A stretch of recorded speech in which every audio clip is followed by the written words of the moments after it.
Steel flashed in Amaya Walker's eyes as she ran her palm over her freshly shaved head.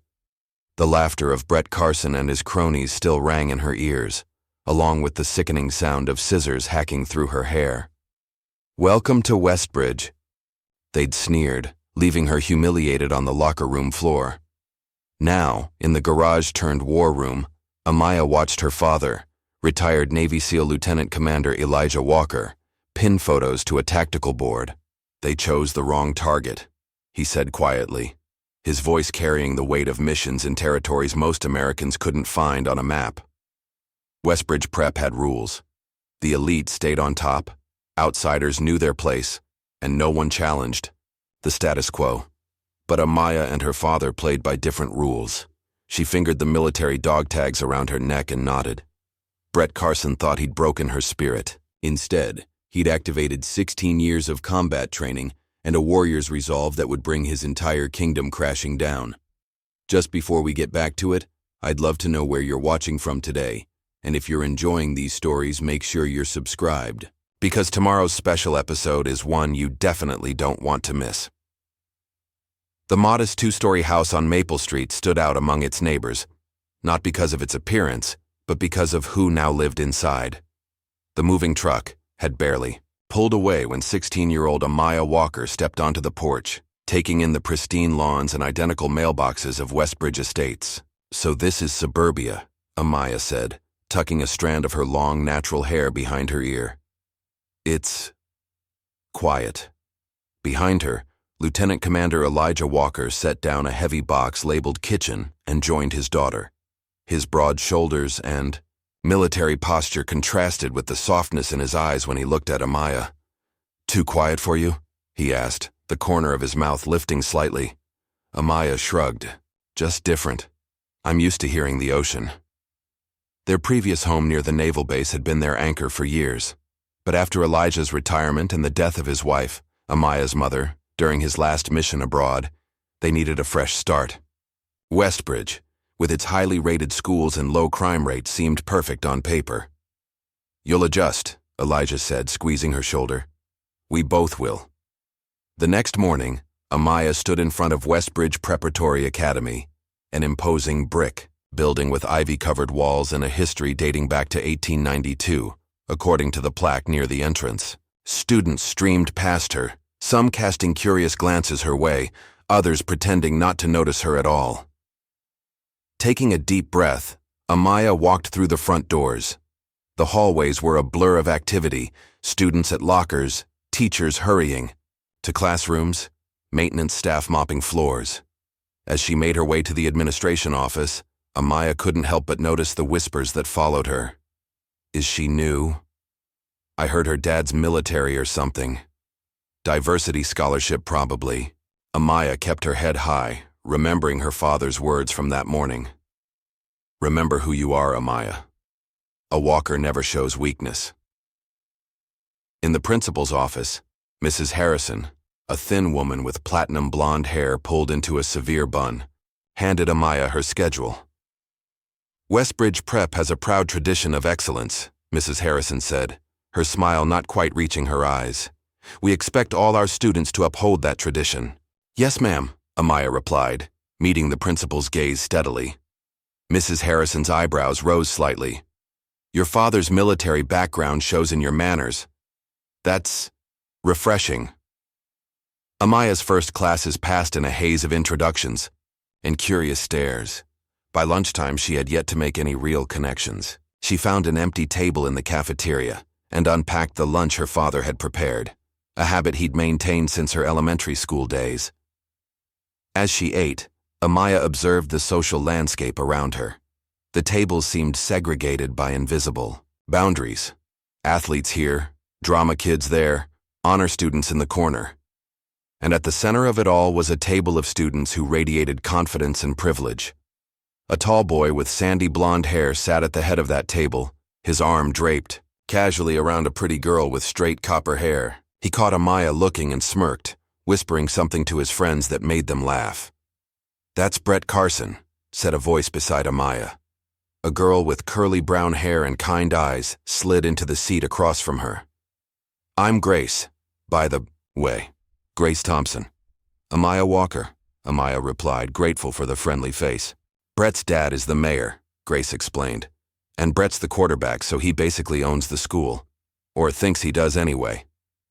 And the girl with him? Lexi Parker. His on-again, off-again girlfriend. She's not on the cheer squad anymore. Got injured last year. But she still acts like the queen bee. After lunch, Amaya noticed a flyer for cheer tryouts posted on the activities board. Back at her old school, she'd been on the gymnastics team, earning state recognition for her floor routines. Cheerleading wasn't exactly the same, but close enough. You should try out, Grace said, appearing at her side. Coach Williams is actually pretty cool, not like some of the other teachers who play favorites. 2 days later, Amaya stood in the gymnasium with 15 other girls, waiting for her turn to perform. Coach Williams, a former college cheerleader with a no-nonsense attitude, had them demonstrate basic jumps, tumbling passes, and stunts. When Amaya's turn came, she channeled all her gymnastics training into a flawless routine. Her tumbling passes were precise, her jumps high and clean. For her final move, she executed a perfect standing full twist, something none of the other girls had attempted. A hushed silence fell over the gym, followed by scattered applause. Well, Coach Williams said, failing to hide her impressed expression. That was unexpected. From the bleachers, where some football players were lounging after practice, Brett Carson watched with narrowed eyes. Beside him, his teammates Kyle, Mason, and Troy leaned forward with interest. Looks like we've got new talent, Coach announced to the group. Amaya, I'd like to see you as a flyer in our competition routine. A murmur ran through the group of girls. One of them, a senior named Heather, stepped forward. But Coach, I've been the lead flyer since sophomore year. And now you'll be supporting Amaya, Coach replied firmly. Her tumbling skills are exactly what we need to place at nationals this year. Later, as Amaya was gathering her things, she overheard Brett talking to his friends near the water fountain. So the new girl thinks she can just waltz in and take over, he said, loud enough for her to hear. Wonder how long that'll last. Did you see those moves, though? Troy said. Girl's got skills. Brett shot him a look. She's got something, all right. Probably just affirmative action cheerleading. They laughed, and Amaya felt her cheeks burn. She shouldered her gym bag and walked past them with her head high. Nice routine, new girl, Brett called after her, his tone making the compliment feel like an insult. Hope you can handle the pressure. That evening, Amaya followed her father into the woods behind their new house. Despite his retirement, Elijah Walker maintained the disciplined physicality of an active Navy SEAL. He'd set up a makeshift training course, rope swings, balance beams made from fallen trees, and a series of targets for their regular self-defense practice. How was school? Elijah asked as they warmed up with stretches. I made the cheer team, Amaya replied, reaching for her toes. As the lead flyer, Elijah's face broke into a rare, full smile. That's my girl. Your mother would be proud. The mention of her mother made Amaya's throat tighten. It had been just over a year since the accident during Elijah's final mission, a helicopter crash that had claimed the lives of both Sarah Walker and 2 other SEAL team members. I miss her, Amaya said softly. Elijah's expression softened. Me, too, baby girl, every day, he cleared his throat. Now let's work on your evasive maneuvers. Remember, the best way to win a fight is to avoid it completely. Amaya finished with a small smile. It was one of her father's favorite sayings, drilled into her since she was 10 years old, and he'd first started teaching her self-defense. For boss, the next hour they trained. Elijah teaching Amaya how to break holds, escape from restraints, and use an attacker's weight against them. These sessions had become more frequent after Sarah's death, as if Elijah was determined to ensure his daughter could protect herself from any threat. You're getting stronger, he noted, as Amaya successfully flipped him over her shoulder, a move that would have been impossible a year ago. I have a good teacher, she replied, helping him up. The first pep rally of the school year came the following Friday.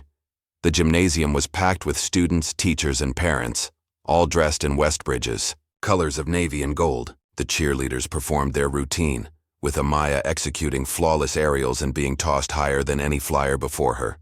The crowd erupted in cheers. Even some of the teachers were on their feet. Amaya caught sight of her father in the back of the gym, his proud smile visible even from a distance. As the football team ran into thunderous applause, Brett jogged past the cheer squad. He slowed as he passed Amaya. "Don't get too comfortable in the spotlight," he said under his breath, then flashed his winning smile to the crowd. Later, in the hallway, Amaya felt her phone buzz with notifications. Anonymous texts were flooding in. "Show off.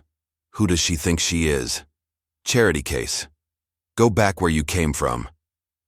Amaya stared at her phone, her stomach knotting with anger and hurt.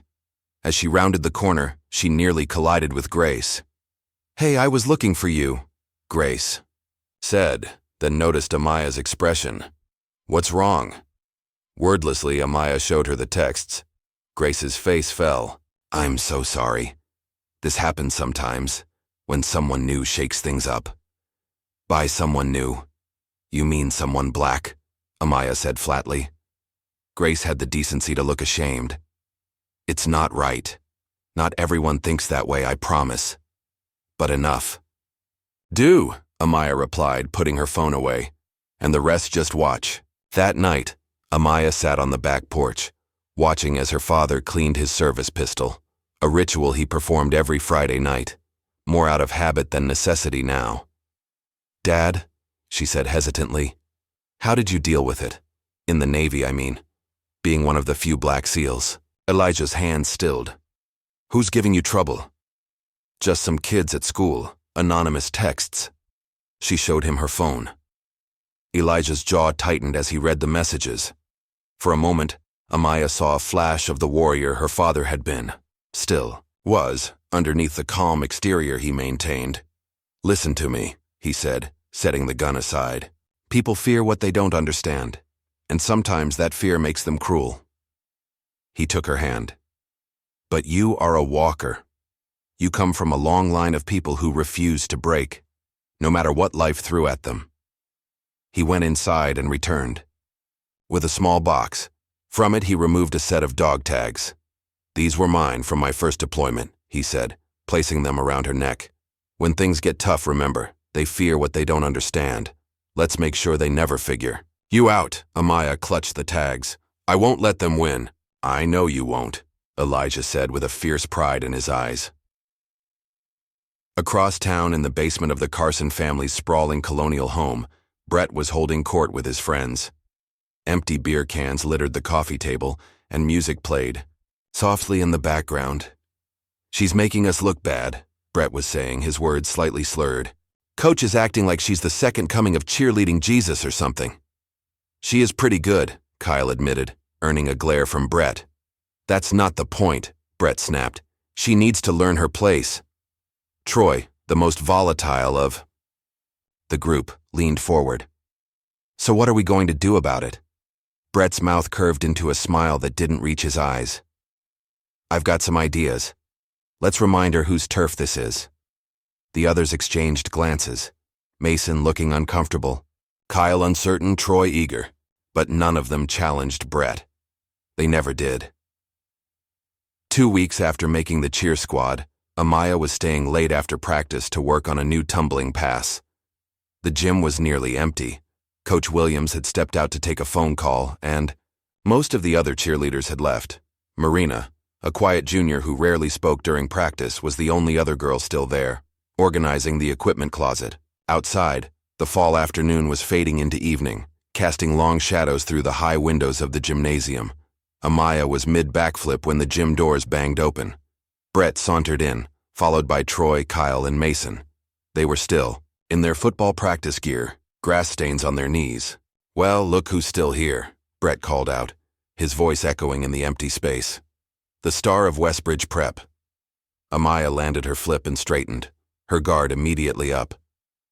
"Practice is over. Cheerleaders only right now." Brett laughed, looking back at his friends. "Hear that? We're not welcome." Troy stepped forward, twirling a football in his hands. "That's not very school spirit of you." Marina emerged from the equipment closet, saw the boys, and froze.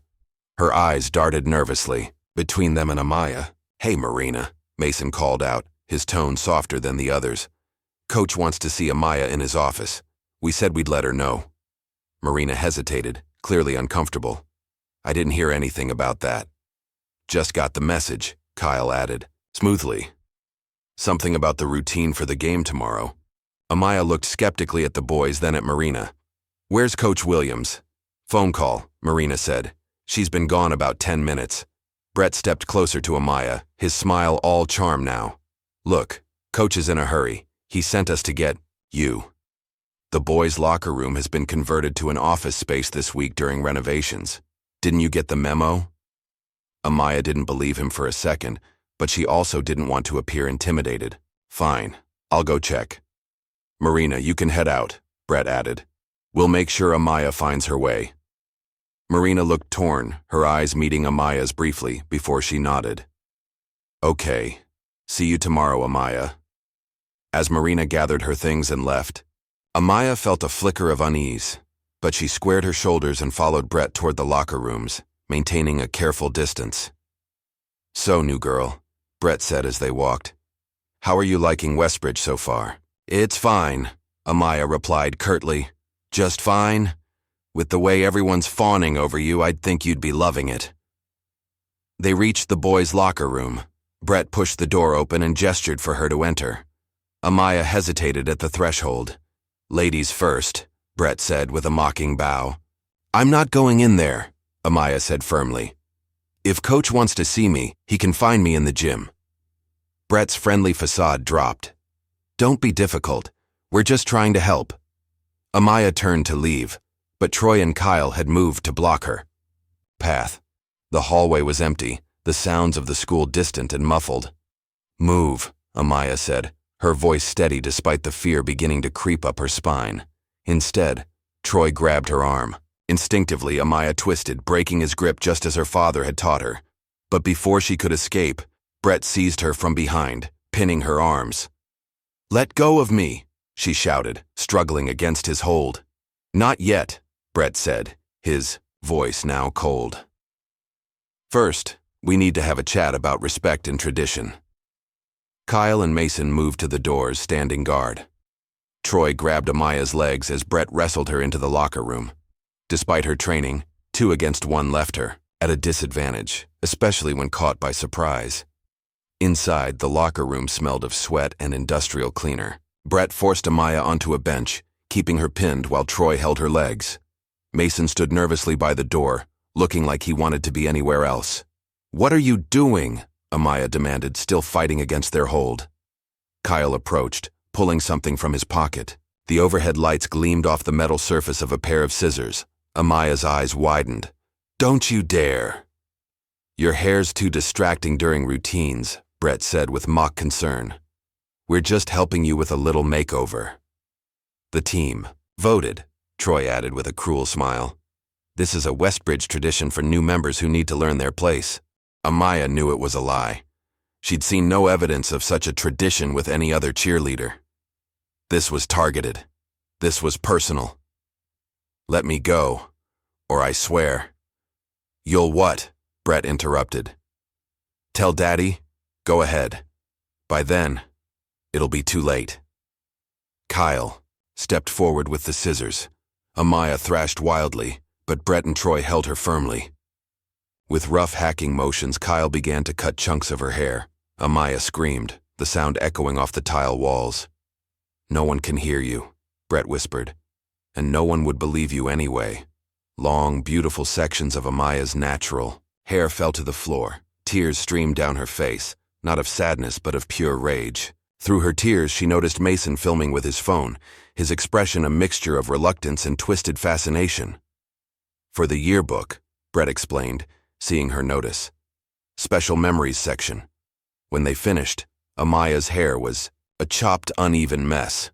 Brett finally released her, shoving her toward the mirror above the sinks. "There," he said. "Much better." Amaya stared at her reflection, barely recognizing herself. Her hair, the hair her mother had loved, had taught her to care for, was destroyed. Short, jagged pieces stuck out at odd angles. Longer sections hung limply, emphasizing the damage. "You're going to regret this," she said, her voice low and trembling with fury. Brett laughed. "What are you gonna do? It's your word against ours. And in case you haven't noticed, my dad runs this town." The boys filed out, leaving Amaya alone in the locker room. She stayed there, frozen before the mirror, until the janitor found her 30 minutes later and gently suggested she go home. Outside, the sun had set completely. Amaya walked home in the dark, her gym bag pulled up to cover her ruined hair. Tears continued to fall, mixed now with anger and humiliation. With each step, she felt something hardening inside her, a resolve, a promise. When she reached home, she slipped in through the back door, hoping to make it to her room before her father saw her. But Elijah was in the kitchen, preparing dinner. He turned as she entered, a greeting dying on his lips as he took in her appearance. "Amaya," he whispered, setting down the knife he'd been using to chop vegetables. "What happened?" She couldn't speak. The tears came again in a flood, and she collapsed into her father's arms, sobbing against his chest. Elijah held her tightly, one hand gently touching the ragged remains of her hair. "Who did this to you?" he asked, his voice deadly calm. Between sobs, Amaya told him everything. Brett, his friends, the ambush, the scissors, the phone recording. Elijah listened, his expression growing darker with each detail. When she finished, he led her to the bathroom and gently helped her wash what remained of her hair. Then, with careful hands, he tried to even out the worst of the damage. "We should call the police," Elijah said, meeting her eyes in the mirror. Amaya shook her head. "Brett's dad is the mayor. The police chief plays golf with him every Sunday. You think they'll take my side?" Elijah's jaw clenched. "Then we go to the school." "And say what?" "They have a video that they've probably already edited to make it look like a joke, like I agreed to it." She turned to face her father, her eyes red but dry now. "No, I need to handle this my way." "Amaya." "You've been training me since I was 10, Dad," she interrupted. "You taught me to defend myself, to be strong. But what good is any of that if I can't use it when it matters?" Elijah was quiet for a long moment. Finally, he nodded. "You'll decide how this ends, but when you're ready, we fight smart." The next day, Amaya stayed home from school. She couldn't face the stares, the whispers, the inevitable video that would be circulating.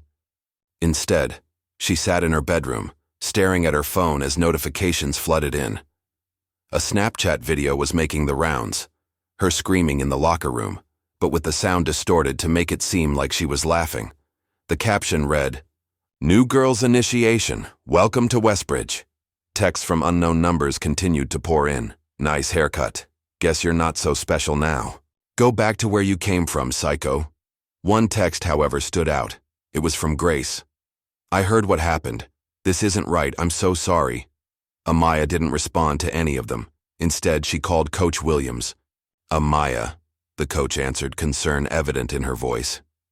"Are you okay? You missed practice." "I need to report something," Amaya said, her voice steady now. "Brett Carson and his friends attacked me yesterday. They cut my hair against my will." There was a long pause. "That's a serious accusation. It's the truth. Do you have any proof? Witnesses?" "They filmed it, but I doubt they'll share the unedited version." Another pause. "I'll speak to Principal Harrison. But Amaya, Brett's family has a lot of influence here. Without concrete evidence." "I understand," Amaya said, though what she understood was that justice wouldn't come through official channels. After hanging up, Amaya went to find her father. He was in the garage, setting up what looked like a war room, maps of the town pinned to a corkboard, a whiteboard with names written in his precise handwriting, and several electronic devices she didn't recognize. "Dad?" Elijah turned. "I've been thinking about what you said, about fighting smart." He gestured to the setup. "This is how SEALs prepare for an operation. We gather intelligence, identify weak points, and plan for every contingency." Amaya stepped closer, examining the board.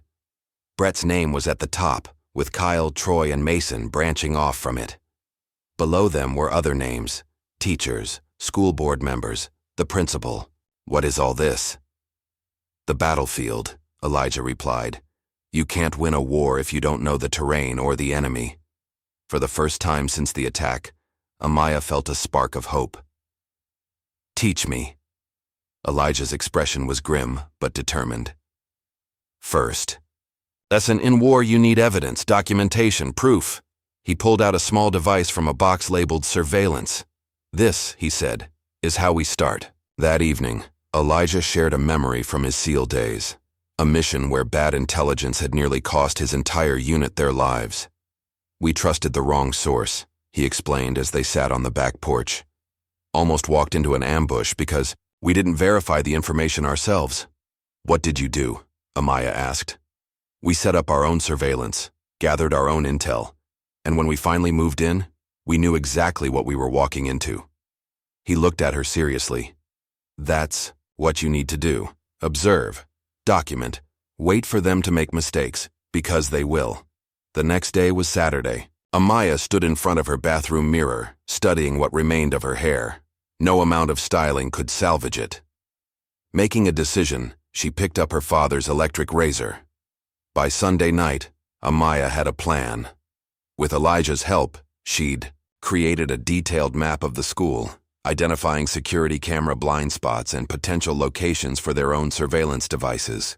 Remember, Elijah said as they reviewed the plan, the goal isn't just to catch them in the act, it's to expose the whole system that protects them. Monday morning arrived, and Amaya stood at her bedroom door, hesitating. Her father appeared. In the hallway, concern etched on his face. You don't have to go back yet, he said. No one would blame you for taking more time. Amaya shook her head. If I don't go back now, I never will. She walked downstairs and grabbed her backpack. When she turned, Elijah was watching her with a mixture of pride and worry. You look strong, he said simply. Amaya touched her newly shaved head, feeling strangely powerful. I am strong. The whispers started the moment she walked through the school doors. Students stared openly, conversations halting mid-sentence, but Amaya kept her head high, the dog tags around her neck giving her courage. In first period, Mr. Daniels, her history teacher, gave her a nod of respect as she took her seat. Later, she noticed him watching Brett with narrowed eyes. When the quarterback made a snide comment about radical makeovers. By lunchtime, the entire school was buzzing. Amaya sat alone until Grace appeared, sliding into the seat across from her. I like it, Grace said, gesturing to Amaya's shaved head. It's badass. Thanks, Amaya replied, a small smile breaking through her serious expression. I heard what happened, Grace continued, lowering her voice. Everyone's talking about it, but most people think it was some kind of hazing that you agreed to. It wasn't. I know, and I want to help if I can. Amaya studied her, weighing whether to trust her. Finally, she nodded. Maybe you can. That afternoon, Amaya attended cheer practice. The other girls fell silent when she entered the locker room. Coach Williams approached her immediately. Amaya, I spoke with Principal Harrison about your accusation. And? Coach sighed. She says without witnesses or concrete evidence, there's nothing she can do. It would be your word against theirs. I understand, Amaya said, her voice cool. Is there a problem with me continuing on the squad? No, of course not, as long as you feel comfortable. I do. The practice was tense at first, but as Amaya performed her routines with even more precision and power than before, the mood shifted. By the end, several of the girls were complimenting her new look and the fierce energy she brought to the performance. After practice, Marina approached her tentatively. I'm sorry about what happened, she whispered. I should have stayed with you that day. It's not your fault, Amaya replied. Marina glanced around nervously. I'm dating Mason.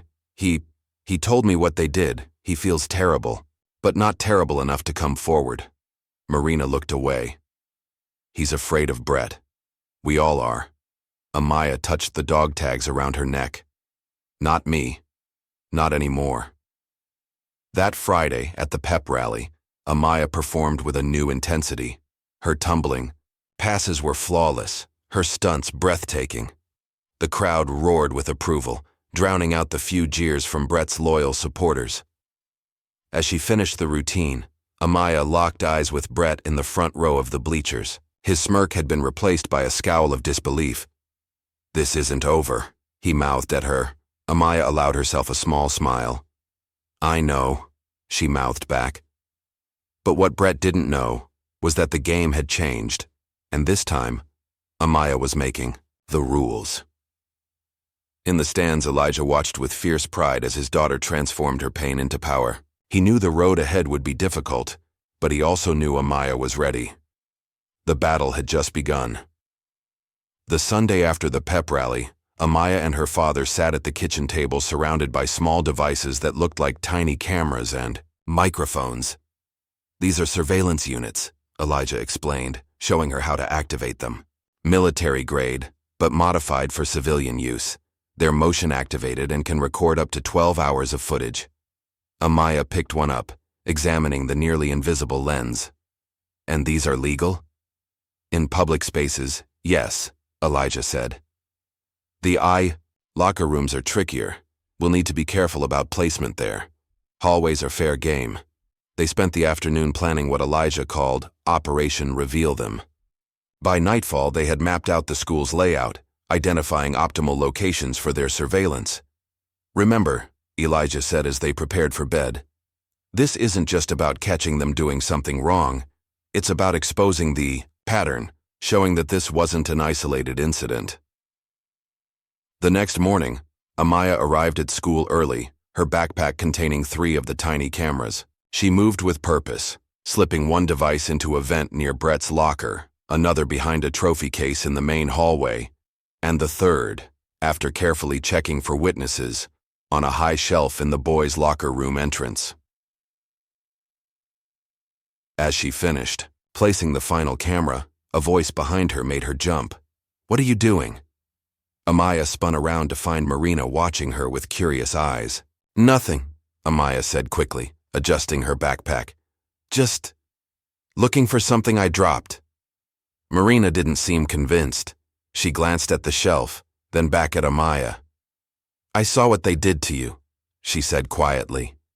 "The real version, not the one they're showing everyone." Amaya stiffened. "What do you mean?" "Mason showed me the video before they edited it. I heard you screaming, saw them holding you down." Marina's eyes filled with tears. "I should have stayed that day. I knew something was wrong." "Why are you telling me this now?" Marina looked around nervously. "Because I'm tired of being scared. And because—" She hesitated. "Because they've done this before. Not exactly this, but similar things. To other girls, to kids they think don't belong." Amaya studied her, weighing whether to trust her. "Are you willing to say that officially? To Principal Harrison?" Marina's face paled. "I can't. Mason would—" "What? Break up with you? Is that really worse than letting them hurt more people?" Marina looked away. "You don't understand. It's not just about Mason. Brett's dad is the mayor. His family controls everything in this town. They could make life impossible for my family. My dad works for the city." Amaya felt her anger rising but forced herself to stay calm. Getting angry at Marina wouldn't help. "What if you didn't have to say anything officially? What if there was another way you could help?" "What do you mean?" "You date Mason. You hear things, see things. All I'm asking is that you keep your eyes and ears open." Marina hesitated, then nodded. "I can do that. And I'm sorry, Amaya. For what it's worth, I think what you're doing is brave." After Marina left, Amaya felt a small spark of hope. Maybe she wasn't as alone in this fight as she'd thought. Throughout the week, Amaya collected footage from the cameras, carefully reviewing each recording with her father in their makeshift war room. Most of it was mundane, students chatting, walking to class, complaining about homework, but occasionally they caught glimpses of Brett and his friends talking in hushed tones, looking over their shoulders. "They're nervous," Elijah observed. "Good. Nervous people make mistakes." On Thursday, Amaya was surprised when Lexi Parker approached her after school. Lexi, Brett's on-again, off-again girlfriend, had mostly ignored Amaya since her arrival at Westbridge. Can we talk? Lexi asked, glancing around to make sure no one was watching. Amaya nodded, and they walked to a quiet corner of the campus. I heard what Brett did to you, Lexi said without preamble. The real story, not the BS version everyone's talking about. And I've seen him do things like this before. Not as bad, maybe, but the same kind of cruelty. Lexi's voice wavered. He's dating Heather now, but he's still trying to control who I can talk to, who I can date.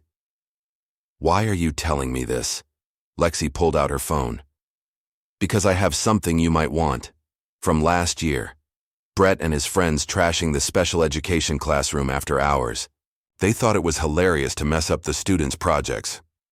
She played a video showing Brett, Troy, and Kyle laughing as they tore down posters and knocked over carefully arranged materials in a classroom. Why didn't you report this? Amaya asked. Because I was stupid and in love, Lexi said bitterly. And because no one would have believed me over Brett anyway. Do you want this to stop? Yes, Lexi said firmly. I'm dating someone new now. Tom from the debate team. Brett keeps threatening. Him saying he'll make sure Tom doesn't get his scholarship. I'm sick of it, Amaya nodded. Send me that video, and if you have anything else, I'll keep looking, Lexi promised. That night, Amaya and Elijah reviewed the new evidence. The video from Lexi clearly showed Brett's face as he mocked students with disabilities. Combined with their surveillance footage, they were beginning to build a case. It's time for phase 2, Elijah said. Psychological warfare.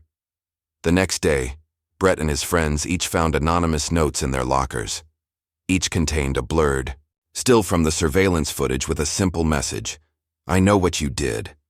The effect was immediate and visible. During lunch, Amaya watched as Brett huddled with Kyle, Troy, and Mason, their expressions tense.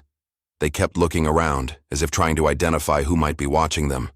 Mason, in particular, looked terrified. Twice he glanced in Amaya's direction, quickly looking away when she caught his eye. After school, Amaya was emptying her locker when she noticed Brett and Troy watching her from down the hall. They whispered to each other. Then Brett approached, his smile not reaching his eyes. Nice haircut, he said, nodding at her shaved head. Very militant. Amaya met his gaze coolly. Did you need something? Just wondering how you're adjusting. Westbridge can be tough for outsiders. I'm managing just fine. Brett leaned closer. Are you? Because it seems like you're having trouble fitting in. Maybe you should consider transferring somewhere more diverse. Amaya refused to be intimidated. I like it here. In fact, I think I'll stick around for a long time. Brett's smile tightened. We'll see about that. The next morning, Amaya arrived at school to find her locker surrounded by security guards and Principal Harrison. The principal's expression was grave as she approached. Miss Walker, we need to search your locker. We've received information that stolen items from the science lab may be inside. Amaya's stomach dropped. That's ridiculous, I didn't steal anything. Nevertheless, we need to check. As the security guard opened her locker, Amaya wasn't surprised to see several expensive microscope lenses tucked behind her books, items she had never seen before. These were reported missing yesterday, Principal Harrison said, her voice cold. Care to explain how they ended up in your locker? They're not mine, Amaya said firmly. Someone planted them. A serious accusation. Do you have any proof? Amaya thought of the cameras, but none had been positioned to view her locker directly. Not yet. Then I'm afraid you'll need to come with me. You're suspended pending an investigation. As security escorted her to the office, Amaya caught sight of Brett watching from around the corner, a satisfied smirk on his face. This was his countermove, and for the moment he had the upper hand. In Principal Harrison's office, Amaya sat silently as the principal called her father. 20 minutes later, Elijah arrived, his expression carefully controlled. Mr. Walker, Principal Harrison began, I'm afraid Amaya has been caught with stolen property in her locker. Has she? Elijah's voice was deceptively calm. That seems unlikely. The evidence suggests otherwise. Evidence can be misleading, Elijah countered. especially when it's been manipulated. Principal Harrison frowned. Are you suggesting someone framed your daughter? I'm not suggesting it. I'm stating it as fact, and I think we both know who would have a motive to do so. The principal shifted uncomfortably. Without proof, Mr. Walker, we have to follow protocol. Amaya is suspended for 3 days while we investigate. Elijah stood, straightening to his full military height. Very well, but this isn't over, Mrs. Harrison. Not by a long shot. As they left the office, Amaya felt a mixture of anger and defeat. They're winning, she said once they were in the car. No, Elijah replied firmly. They just think they are. This is exactly what we needed. Proof that they're willing to go to extreme lengths to discredit you. Now, we escalate. The next day, while Amaya was officially suspended, Elijah paid a visit to the school. He requested a meeting with Principal Harrison, who reluctantly agreed to see him. Mr. Walker, she began, I understand you're upset, but I'm not upset, Elijah interrupted, his voice level. I'm determined. My daughter was assaulted on school property. Now she's being framed for theft, and you're doing nothing about it. That's not fair. We're investigating. Are you? Or are you simply going through the motions while protecting the real culprits? Elijah leaned forward. Brett Carson and his friends attacked my daughter. They held her down and cut her hair against her will. And instead of protecting her, this school is punishing her for being victimized. Principal Harrison's face tightened. Those are serious accusations, Mr. Walker, but without concrete evidence, evidence can be arranged, Elijah said quietly. I'm giving you one chance to do the right thing. Launch a real investigation. Suspend Brett and his friends pending that investigation. Or I take this to the school board, the media, and if necessary, the Department of Education's Civil Rights Division. The threat hung in the air between them. Principal Harrison studied him for a long moment. I'll speak with the superintendent, she finally said, but I can't promise anything. The Carson family has significant influence here. So do I, Elijah replied, standing to leave. You just don't know it yet.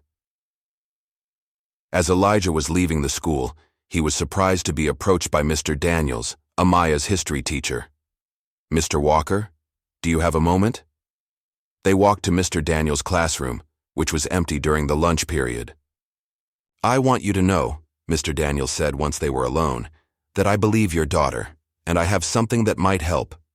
He pulled out his phone and showed Elijah a series of videos, hallway footage of Brett and his friends following, Amaya making threatening gestures when her back was turned. I've been documenting their behavior for weeks, Mr. Daniels explained. Not just toward Amaya, but toward several students. I've brought it to the administration before, but nothing ever happens. Why? Elijah asked. Why does everyone protect these boys? Mr. Daniels sighed. Brett's father donates generously to the school. His family has buildings named after them. And in a town this size, crossing the mayor is a good way to find yourself unemployed. But you're willing to help now? Yes, Mr. Oth, Daniels said firmly. What they did to your daughter, that crossed a line. And I'm tired of watching good kids suffer while these boys get away with everything. Elijah felt a surge of hope. Would you be willing to testify at a school board hearing? If it comes to that, yes. When Elijah returned home, he found Amaya sitting at the kitchen table, working on her laptop. How did it go? She asked. Better than expected, Elijah replied, setting down his keys. We have an ally.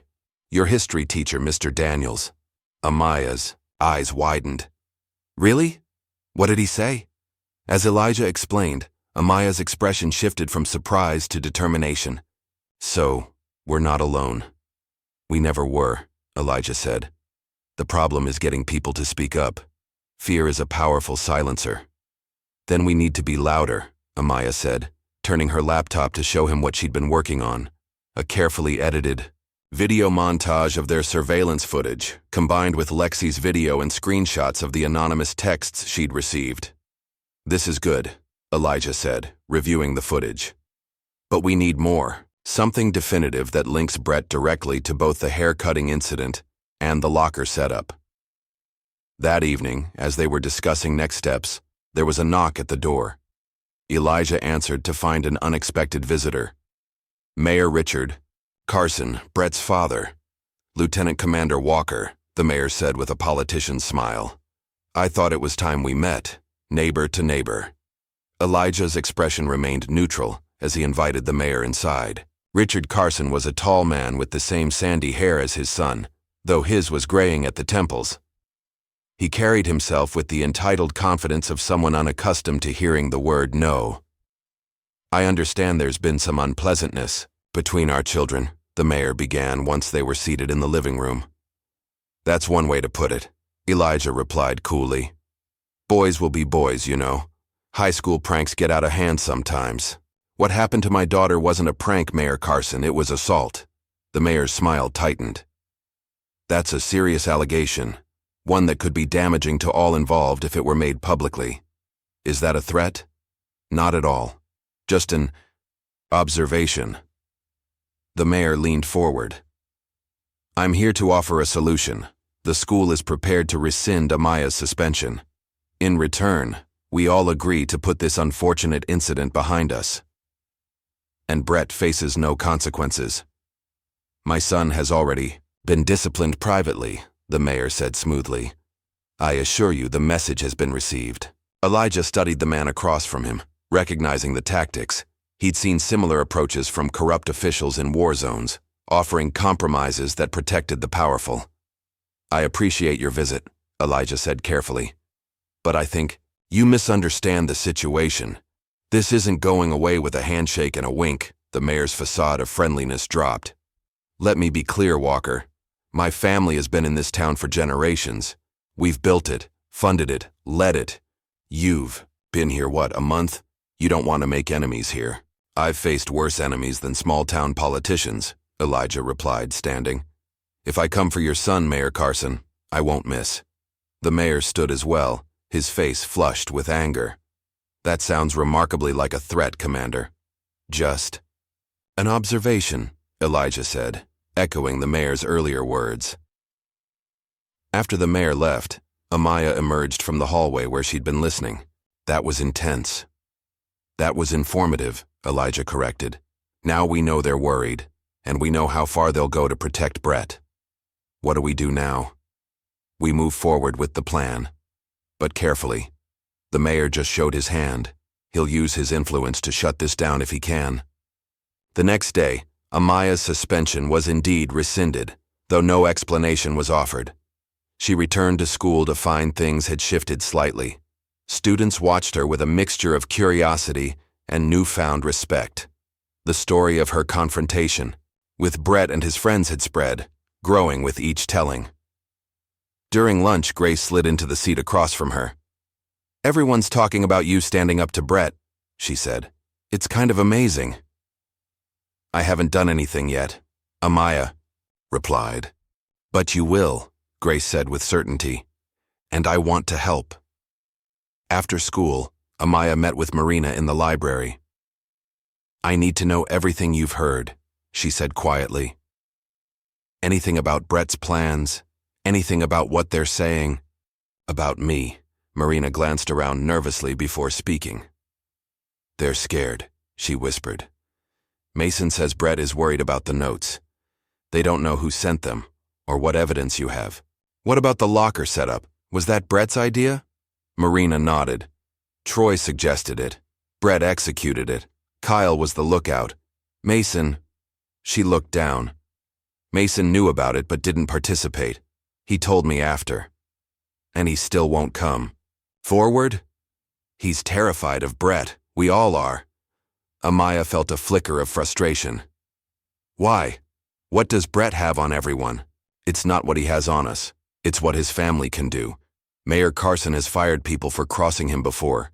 Teachers, police officers, city workers. No one wants to be next. That evening, Amaya worked late into the night, compiling their evidence into a more coherent narrative.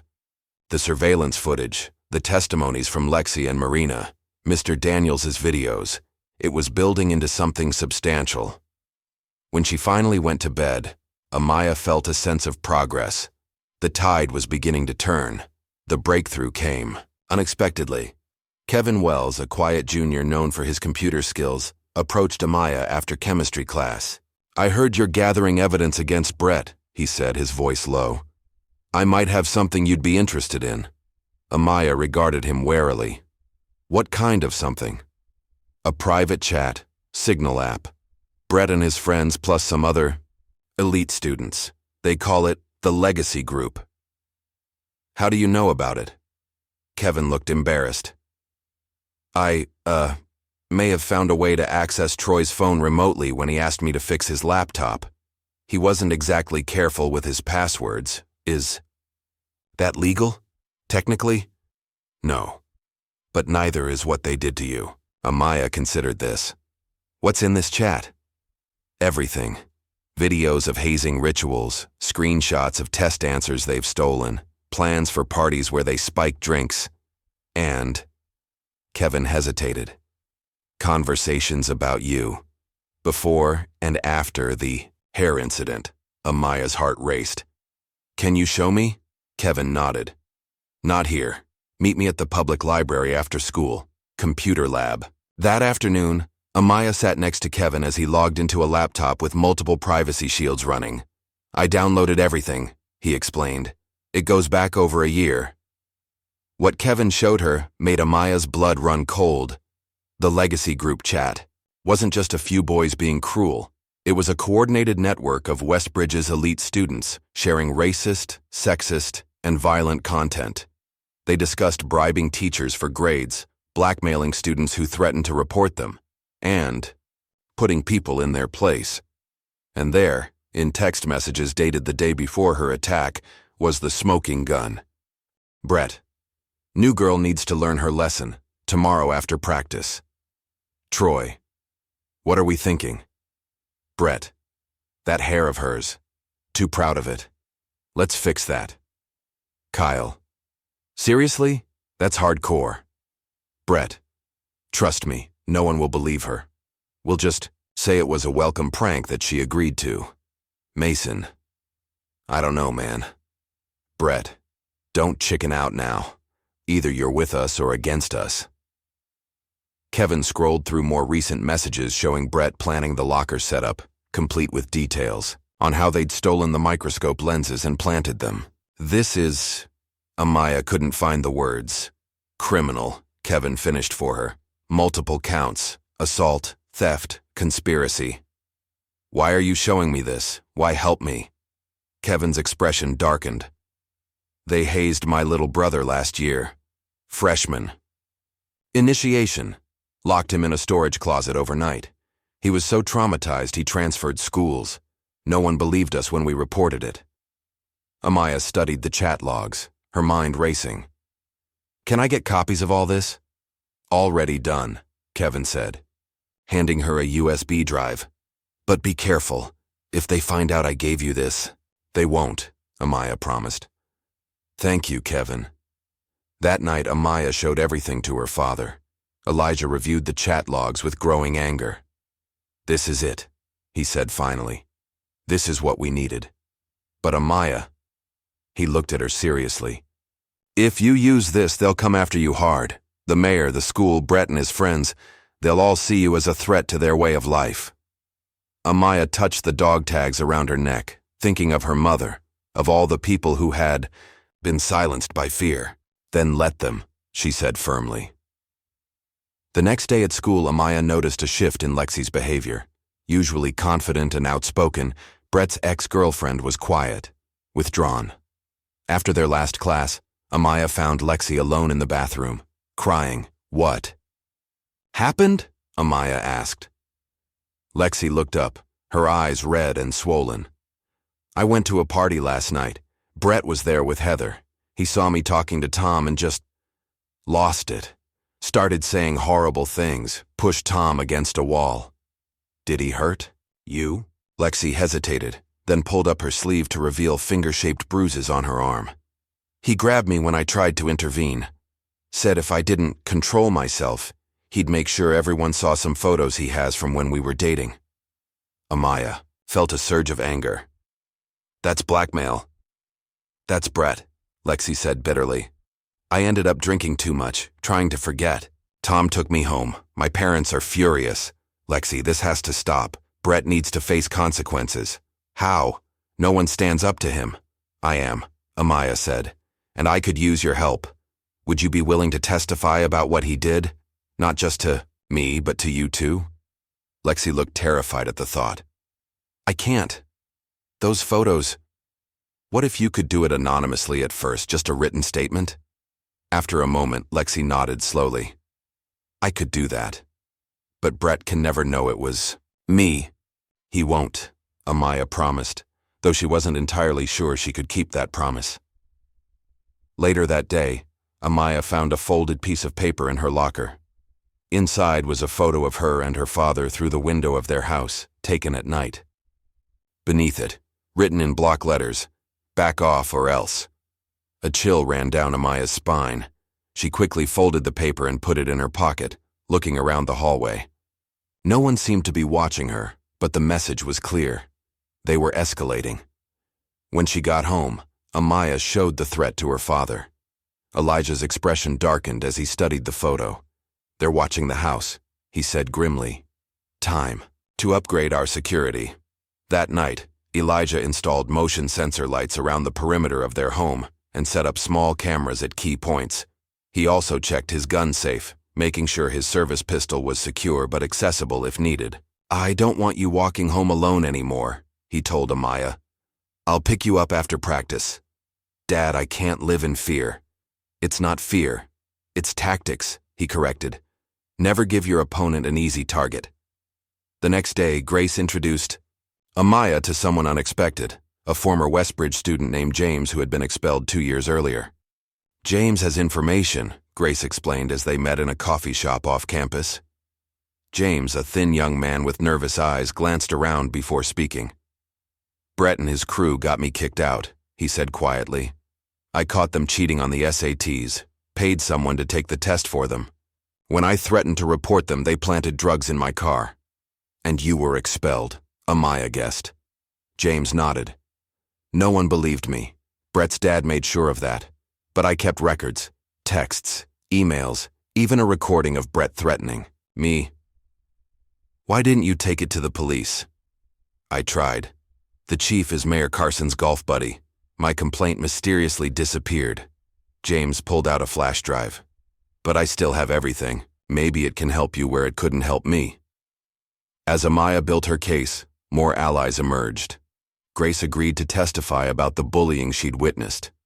Marina, finding courage in numbers, said she would come forward about what Mason had told her. Even Kevin offered to explain how he discovered the signal chat. We're building a coalition, Amaya told her father. People who have been afraid to speak up alone are finding strength together. Elijah nodded approvingly. That's how real change happens. Not one hero, but many people standing together. With Kevin's help, Amaya gained access to the school's archived files. What they found was damning. Dozens of deleted complaints filed against Brett and other elite students over the past 5 years. Incidents ranging from vandalism to sexual harassment, all mysteriously resolved without disciplinary action. They've been covering for these kids for years, Kevin said as they reviewed the files in the public library. It's like a system designed to protect the privileged. Then we dismantle the system, Amaya replied. That weekend, an anonymous video appeared on Instagram and TikTok titled, "This is what the honor students of Westbridge do when the cameras are off." The heavily edited video showed Brett and his friends vandalizing the special education classroom, followed by clips of them mocking other students, planning hazing rituals, and bragging about getting away with everything because of their parents' influence. No faces were shown clearly, but the voices were unmistakable. The video went viral overnight. By Monday morning, it had over 50,000 views and was being shared by students across the district. Parents were calling the school demanding answers. Local news vans parked outside Westbridge Prep. Principal Harrison called an emergency assembly, where she urged students not to share unverified content and promised a full investigation. But the damage was done. Public opinion was shifting. Mayor Carson held a press conference denying any wrongdoing by his son and calling the video a malicious attempt to smear fine young men with bright futures. But his usual confidence seemed shaken. Brett and his friends walked the halls like hunted animals, suspicious of everyone, snapping at each other. Their once solid group was fracturing under pressure. "It's working," Grace told Amaya as they watched Brett argue with Troy near the cafeteria. "They're turning on each other." That night, Amaya stayed late at school to help set up for a pep rally. It was nearly 8 p.m. when she finished, the campus dark and mostly deserted. As she walked to the parking lot where her father was waiting, she heard footsteps behind her. Before she could turn, someone grabbed her from behind, a hand clamping over her mouth. Another figure appeared in front of her, wearing a ski mask. A third waited by a car with the engine running. "You think you're so smart," a muffled voice hissed in her ear. "Time to learn what happens to people who cross us." But Amaya wasn't the same girl who had been ambushed in the locker room. This time, she was ready. As her attacker dragged her toward the car, she went limp, dropping her weight suddenly. The move, taught by her father, caught her assailant off guard. In the split second his grip loosened, Amaya drove her elbow back into his solar plexus. The man grunted in pain, releasing her. The second attacker lunged forward, but Amaya was already moving. She ducked under his reach and delivered a palm strike to his nose, followed by a sweep kick that took his legs out from under him. As he fell, she heard a sickening crack, his wrist breaking as he tried to catch himself. The third man was already running toward her. Amaya stood her ground, center of gravity low, just as Elijah had taught her. When the attacker reached her, she used his momentum against him, redirecting his charge and sending him sprawling across the asphalt. Her first attacker had recovered and was coming at her again. Amaya reached into her pocket and pulled out the small canister of pepper spray her father had insisted she carry. One quick spray, and the man fell back, howling in pain. The third attacker scrambled to his feet and fled toward the waiting car. The second remained on the ground, clutching his broken wrist. The first was still blind from the pepper spray, staggering in circles. As the car peeled away, something fell from the second attacker's pocket. Amaya moved quickly to pick it up, a school board identification badge. The name on it read, Roger Kessler, board member. She looked down at the masked man still writhing in pain on the ground. "Who sent you?" she demanded, though she already knew the answer. The man said nothing, but as sirens approached, someone must have called the police. He struggled to his feet and limped away into the darkness. Elijah's car screeched into the parking lot and he leapt out, running to Amaya. "Are you hurt?" he asked, checking her for injuries. "I'm okay," she assured him, then held up the badge. "But I think we just caught a much bigger fish than Brett Carson." As the police arrived, Amaya realized the battle had changed. This wasn't just about a high school bully anymore. This was about a system of corruption that ran through the entire town, one that would stop at nothing to protect its own, and she had just declared war on all of it. The emergency room buzzed with activity as Amaya sat on an examination table, a nurse gently cleaning the scrapes on her knuckles. Elijah stood nearby, speaking in hushed tones with a police officer. The badge they'd found, belonging to school board member Roger Kessler, was now sealed in an evidence bag. "You're lucky," the nurse said, applying antiseptic. "Most people who get jumped in parking lots don't walk away with just scrapes." Amaya nodded, watching as her father handed the officer his phone. On it was footage from the dash cam in Elijah's car, a precaution he'd installed after the threat they'd received. The camera had captured part of the attack, including the moment when one of the assailants broke his wrist. "We'll need a formal statement," the officer told Elijah, "but this is enough to open an investigation." As they waited for the doctor to sign Amaya's release papers, Elijah stepped outside to make a call. He returned with a determined expression. "An old SEAL teammate works in digital forensics now," he explained. "He's going to analyze the surveillance tapes from nearby buildings and cross-reference cell phone GPS data from the area." "Can he do that legally?" Amaya asked. Elijah's mouth quirked. "Let's just say he has resources. By morning, we'll know exactly who was there." True to his word, by the time Amaya woke the next morning, Elijah had a list of names. The attackers had been identified through a combination of surveillance footage, cell phone locations, and facial recognition software. Thomas Kessler, Roger Kessler's nephew, Elijah said, pointing to the first name. Currently a senior at Westbridge. The one with the broken wrist. I didn't know he was connected to Brett, Amaya said, surprised. That's because he usually operates behind the scenes. The second attacker was Jack Wilson, another senior. The third, the one who got away, was none other than Troy Mitchell. Amaya's eyes widened.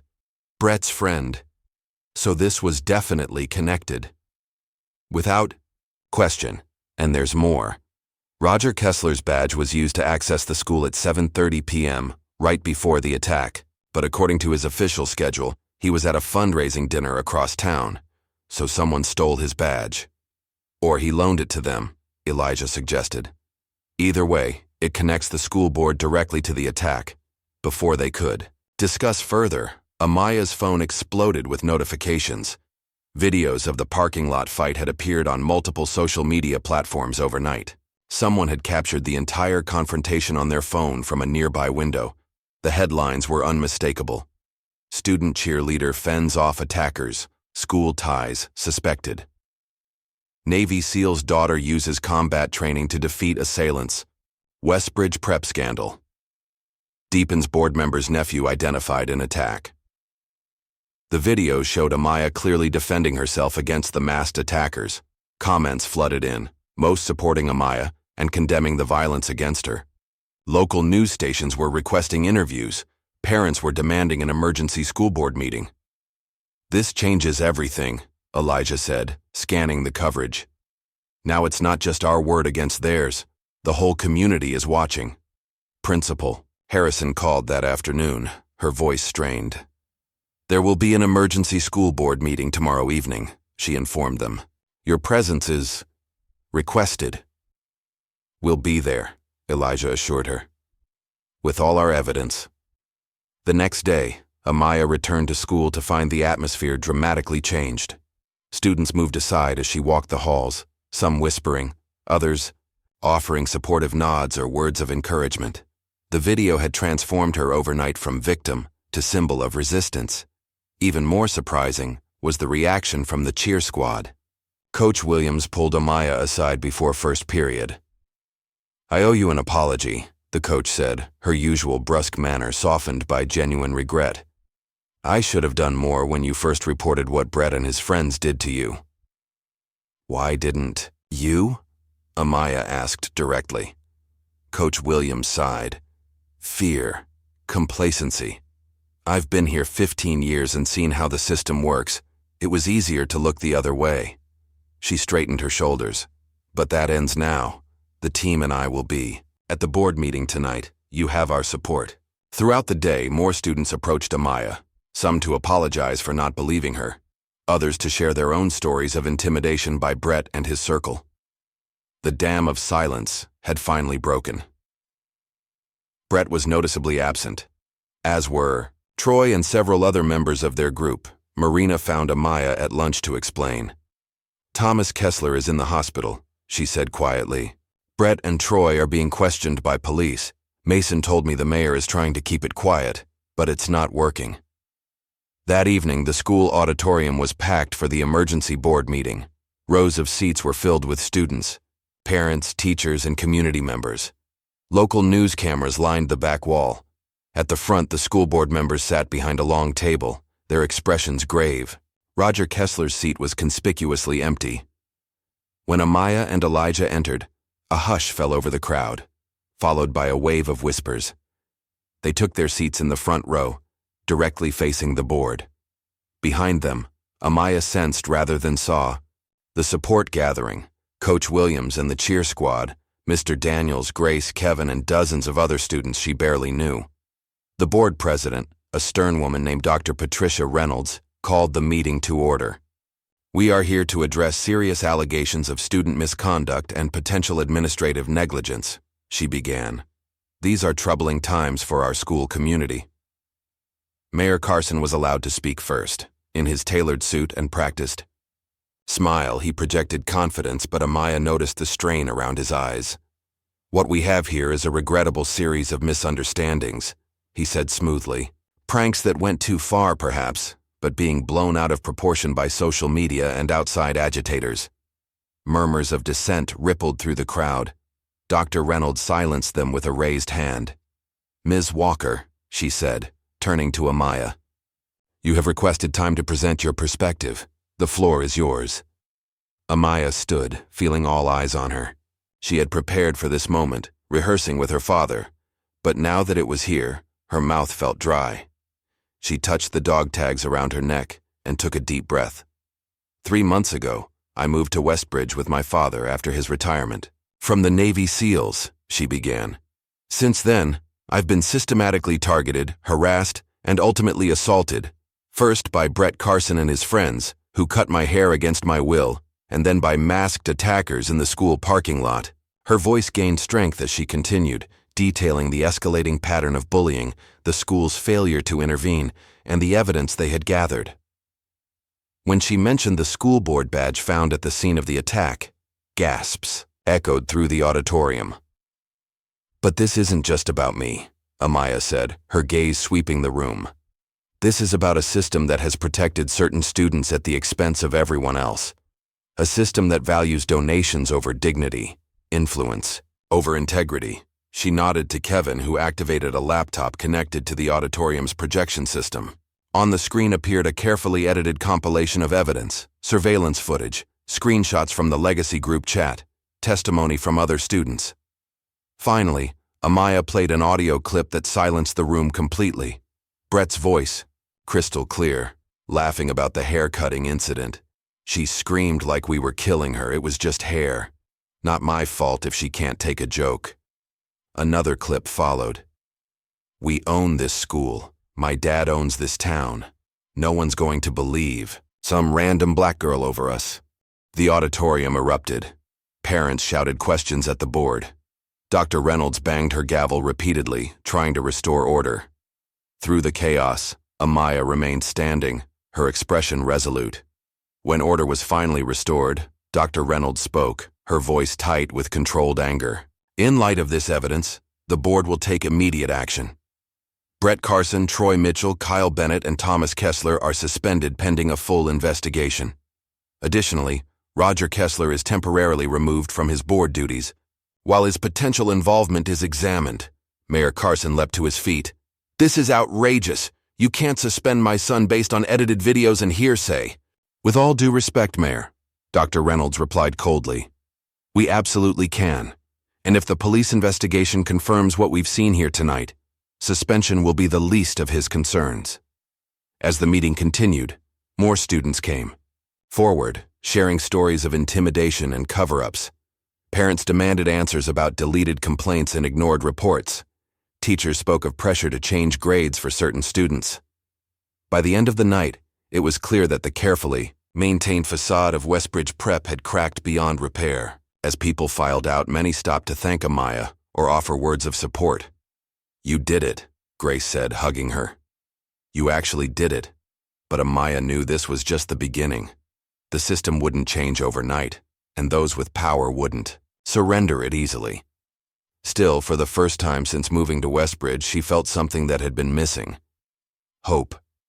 The following day, Brett was taken in for formal questioning by police. The video of him being escorted from his home, scowling at news cameras, went viral almost immediately.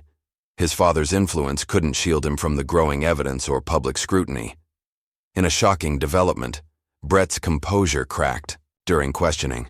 According to leaked reports, he had erupted in rage, screaming that he was being set up by a ghetto girl and demanding his father fix this like everything else. The outburst, captured on police recording devices, only reinforced the image of entitlement and prejudice that Amaya's evidence had painted. The judge ordered a psychological evaluation, adding fuel to the media firestorm surrounding the case. That weekend, Elijah took Amaya to the mountains for a much-needed escape from the chaos. They hiked to a remote clearing where Elijah had set up a small training area, a reminder of their backyard sessions but with the added peace of nature surrounding them. "How are you holding up?" he asked as they practiced meditation techniques he'd learned during his SEAL training. "I'm okay," Amaya said, her eyes closed as she focused on her breathing. "Sometimes it feels overwhelming. All the attention, the Interviews. The people looking to me as some kind of symbol. That's the burden of leadership, Elijah said quietly. You stood up when others wouldn't. Now they're following your example. I don't feel like a leader. I just wanted justice. The best leaders often don't set out to lead. They simply stand for what's right and others follow. As they continued their training, Amaya found her mind drifting to thoughts of her mother. The anniversary of her death was approaching, a wound still fresh for both of them. I wish Mom could see this, she said, as they sat by a small campfire that evening. See me fighting back instead of feeling helpless. Elijah's expression softened. She can see it, baby girl, and she's proud of you, just like I am. I still feel so angry sometimes, Amaya admitted. Not just about Brett and what he did, but about Mom, about how she was taken from us. The anger is natural, Elijah said. But don't let it consume you. Your mother never did, even in the darkest times. They sat in silence for a while, the crackling fire and distant owl calls the only sounds in the gathering darkness. When we get home, Elijah said finally, there's something I want to show you. Something of your mother's that I've been saving, for the right time. The Walkers returned from their mountain retreat to find Westbridge transformed. Yellow Justice for Amaya ribbons adorned trees and lampposts throughout town. Local businesses displayed signs supporting school reform. The community that had once silently enabled Brett's behavior was now loudly condemning it. But the most significant change awaited them at home. A formal letter from the Department of Justice's Civil Rights Division announcing an investigation into systemic racism and student abuse at Westbridge Preparatory Academy. How did this happen? Amaya asked, reading the letter with wide eyes. I may have sent our evidence to a former SEAL teammate who now works at the DOJ, Elijah admitted with a small smile. But they wouldn't be here if the claims weren't credible.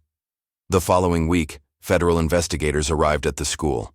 Principal Harrison was placed on administrative leave while they examined records, interviewed students and staff, and reviewed the mountain of evidence that had emerged since Amaya's case became public. Local news reported that several staff members had resigned rather than face questioning. Board member Roger Kessler had stepped down entirely, citing health concerns, but fooling no one. At a televised community hearing, Elijah was asked to testify about his daughter's experience. He stood before the crowded chamber, his military, bearing evident as he spoke. I've served this country in some of the most dangerous places on earth, he began. I've faced enemy fire, survived ambushes, and completed missions most people couldn't imagine.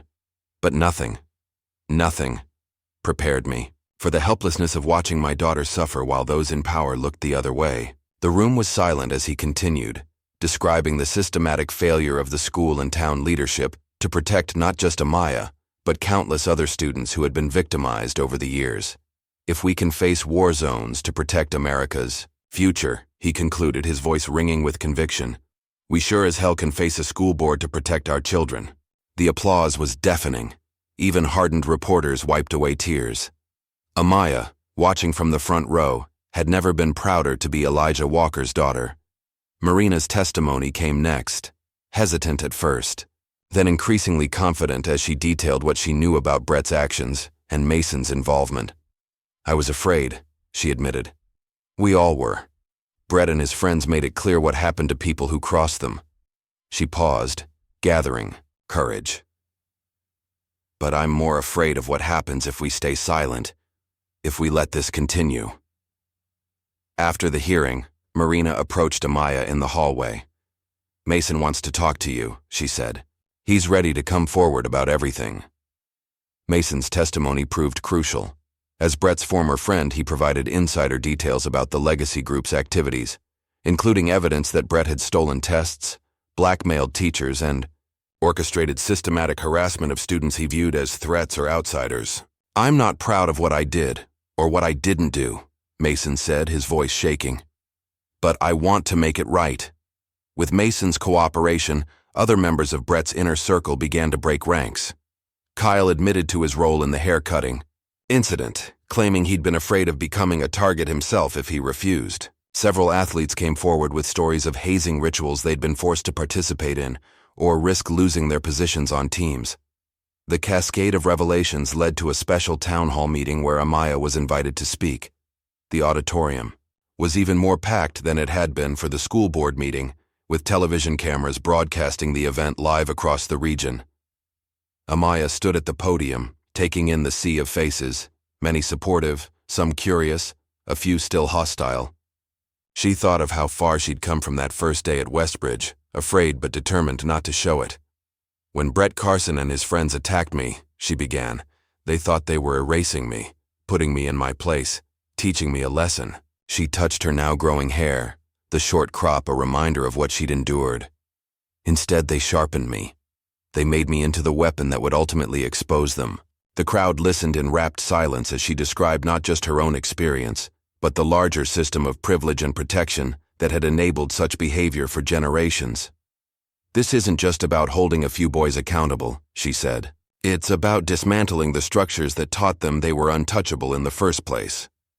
Her speech was shared millions of times on social media. National morning shows requested interviews. Overnight, Amaya Walker became more than a local story. She was a symbol of resistance against entrenched systems of power and privilege. Mayor Carson's downfall came swiftly after federal investigators uncovered evidence of bribes, hush money, and obstruction of justice. Emails revealed his direct intervention in multiple cases involving his son and other elite students, including pressure on the police department to drop investigations and on the school to alter records. In a terse press conference, the mayor announced his resignation, claiming he wanted to focus on his family during this difficult time. But everyone knew the truth. The FBI was closing in, and he was cutting a deal. Brett's trial became a media spectacle. Despite his father's best efforts to shield him, the evidence was overwhelming. The unedited video of the haircutting attack, testimonies from multiple witnesses, and Brett's own incriminating messages left little room for doubt. What shocked the community most, however, were the additional revelations that emerged during the proceedings. A hidden camera ring in the girls' locker room, a fight club operating out of an abandoned warehouse, systematic theft of test answers, distributed to favored students.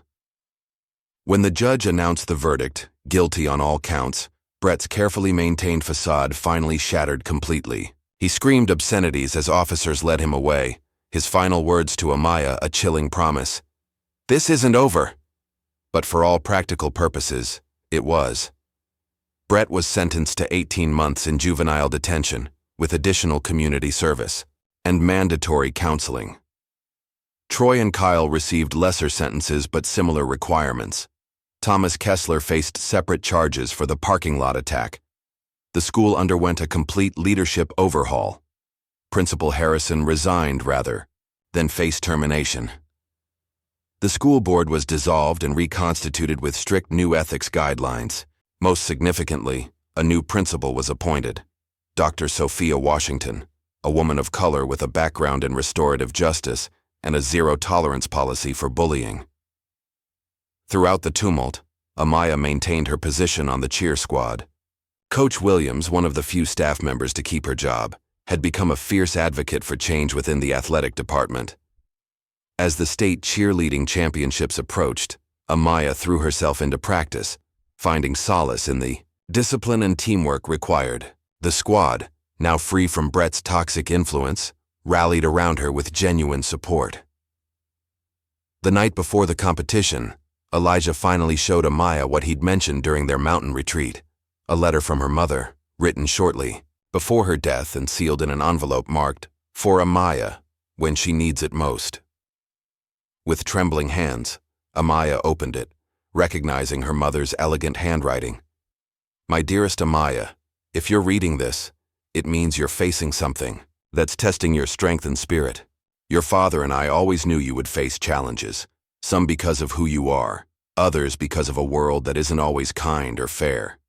Remember this, you come from warriors, not just your father with his medals and missions, but generations of strong women who fought battles without recognition or fanfare. Our daughter will be a warrior, I told your father. Show her how to fight, but also how to heal. Teach her that true strength isn't about dominating others, but about standing firm in your truth, even when the world tries to silence you. Whatever battle you're fighting now, Know that I am with you in the curl of your hair, in the set of your jaw, in the fire of your spirit. You are never alone, with endless love and pride, Mom. Tears streamed down Amaya's face as she clutched the letter. Elijah put his arm around her, his own eyes glistening. She knew, Amaya whispered. Somehow, she knew I'd need this. Your mother always saw further than the rest of us, Elijah said softly. It's what made her special. It's what makes you special, too. The next day, the Westbridge Prep cheer squad took the state championship. As Amaya stood on the podium, her teammates lifting her on their shoulders, she felt her mother's presence more strongly than ever before. Spring brought college acceptance letters flooding Amaya's mailbox. Harvard, Yale, Stanford, Princeton, top. Schools across the country offered full scholarships, citing her academic achievements and extraordinary leadership in the face of adversity. They're practically begging you to attend, Grace marveled as they sorted through the offers in Amaya's bedroom. Amaya nodded, but her expression remained thoughtful. It's an amazing opportunity. But what? This is everything you've worked for. It feels wrong to leave now, Amaya admitted. We've started something important here. The work isn't finished. What had begun as Amaya's personal fight for justice had evolved into something larger. With Grace's help, she had founded Phoenix Uprising, a student organization dedicated to school reform and anti-bullying initiatives. Already, they had chapters forming in neighboring districts. You could do even more with a degree from Harvard, Grace pointed out. Think bigger picture. Maybe, Amaya conceded. I just need time to think about it. That decision became more complicated when a new threat emerged. An anonymous online group calling itself Legacy Watch began targeting Phoenix Uprising members with harassment and threats. Their profile picture was a phoenix being shot down by an arrow, a clear message aimed at Amaya's organization. Kevin discovered the group first, tracking their activities across platforms. It's a collection of expelled students and Brett's supporters, he reported during an emergency meeting at Amaya's house. They're angry about the changes at school and blaming you for ruining their futures. The harassment escalated quickly. Phoenix Uprising's social media accounts were flooded with hateful comments. Members received anonymous threats. Then came the most personal attack. Amaya's private texts, family photos, and personal information were leaked online. How did they get this? She asked Kevin, horrified at seeing private conversations with her father and friends exposed for anyone to see. Someone got into your accounts, Kevin said grimly. They're good, using sophisticated methods to hide their tracks. But I'm better. For a brief, dark moment, Amaya considered quitting, deleting Phoenix Uprising, accepting a scholarship to a distant college, leaving Westbridge and its troubles behind. The constant battle was exhausting. But then Grace, Marina, and Kevin showed up at her door one evening, determined expressions on their faces. We're not letting them win, Grace declared. Not after everything we've fought for. Marina nodded. We've secured all our accounts with better protection. Kevin's tracking their IP addresses. And we've got your back, Kevin added. Always. Their unwavering support reignited Amaya's determination. She might have started this fight alone, but she wasn't alone anymore. The next major test came at the school's New Beginnings Gala, a fundraiser organized by the new administration to support diversity initiatives and anti-bullying programs. Amaya attended as the guest of honor, wearing a sleek silver dress that complemented her now stylish short hair. The event was masked, a nod to the tradition of spring masquerades at Westbridge. As Amaya mingled with supporters, a tall figure, in a black mask, approached her. Quite the achievement, the stranger said, his voice vaguely familiar. Turning the whole town upside down in less than a year. It was overdue for a shakeup, Amaya replied, trying to place the voice. My brother thought so too, right before you destroyed him. Amaya tensed, suddenly recognizing the speaker, Alan Carson, Brett's older brother, who had recently returned to town after serving time for drug charges. Your brother destroyed himself, she said evenly. His choices, his consequences. Alan stepped closer, his voice dropping to a whisper. You destroyed my family. I'll return the favor." Before Amaya could respond, Mr. Daniels appeared at her side. "Everything okay here?" he asked, his expression making it clear he suspected otherwise. "Just catching up," Alan said with a false smile, then melted back into the crowd. Later that night, Amaya told her father about the encounter. Elijah's expression darkened. "We need to take this seriously," he said. "Alan Carson has a history of violence, and he clearly blames you for his family's downfall. What do we do?" What SEALs always do when facing a new threat: prepare, plan, and set the terms of engagement. Together, they crafted what Elijah called their final mission, a digital sting operation designed to identify and expose the members of Legacy Watch.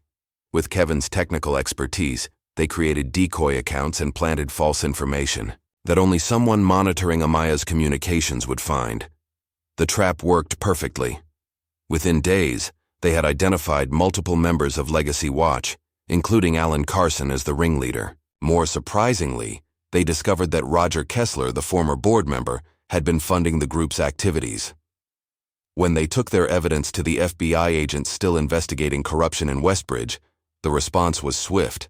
Alan Carson and Roger Kessler were arrested for cyberstalking, harassment, and conspiracy. The remaining members of Legacy Watch scattered, their anonymous protection shattered. The story made national headlines again. Phoenix rises. How a high. School student dismantled 2 generations of corruption. Digital warrior. Amaya Walker exposes cyberbullying ring led by disgraced mayor's son. SEAL training pays off. Father-daughter team trap online harassers. In the aftermath, Amaya finally made her decision. She accepted Stanford's offer, close enough to visit home regularly, but far enough to start fresh. More importantly, she created a virtual network to continue her advocacy work, naming it Walker Protocol in honor of her father's training. "It's not just about Westbridge anymore," she explained to Elijah as they discussed her plans. "This problem exists everywhere. We need to create a system that can be implemented in any school, any community." Elijah nodded, pride evident in his eyes. "Your mother would be so proud of the woman you've become." In a gesture that shocked Amaya, the town council voted to rename the street leading to Westbridge Prep as Walker Way, honoring both Elijah's military service and Amaya's courage in standing up to injustice. The school itself underwent a symbolic transformation as well. The gymnasium, once dominated by trophies won by Brett and his teammates, now featured a mural of a phoenix rising from ashes, with Amaya's quote beneath it, "They tried to erase me. Instead, they sharpened me." At the final pep rally of the year, Principal Washington invited Amaya to the stage along with everyone who had helped expose the truth: Marina, Grace, Kevin, Lexi, Mr. Daniels, and others who had found their voices along the way. "These students and teachers remind us that courage isn't the absence of fear," Principal Washington told the assembly. "It's the decision that something else is more important than fear." From the bleachers, Elijah watched with quiet pride. His daughter had transformed from a new girl afraid to show weakness into a leader who had changed an entire community. The cost had been high, but the victory was undeniable. As the sun set on Amaya's last day at Westbridge, she found herself on the school roof, a quiet spot she'd discovered during her darkest days. The town spread out below her, peaceful in the golden light. She heard footsteps and turned to see a freshman girl she didn't recognize approach hesitantly. "You're her, right?" the girl asked. "The girl who fought back?" Amaya smiled, thinking of all she had endured and overcome. "That's one way to put it." "I just wanted to say thank you," the girl continued. "My old school. I had problems like yours, but knowing what you did here, it gave me courage to start over." As they talked, Amaya realized this was her true legacy. Not the renamed street, or the mural, or even Phoenix Uprising, but the courage she had inspired in others to stand up for themselves. When the girl left, Amaya remained on the roof, watching the stars appear one by one. She touched the dog tag still hanging around her neck, thinking of her mother's letter and her father's lessons. "Strength isn't just how loud you shout. she whispered to the night sky. It's how far your silence carries. Below, the lights of Westbridge twinkled like fallen stars, no longer representing a system of fear and silence, but the beginning of something new. A community finding its voice, one brave truth at a time. What would you have done if faced with such injustice? Remain silent or stand your ground like Amaya? If this story of courage and righteous vengeance moved you, hit that like button, subscribe for more powerful narratives, and share your thoughts in the comments below.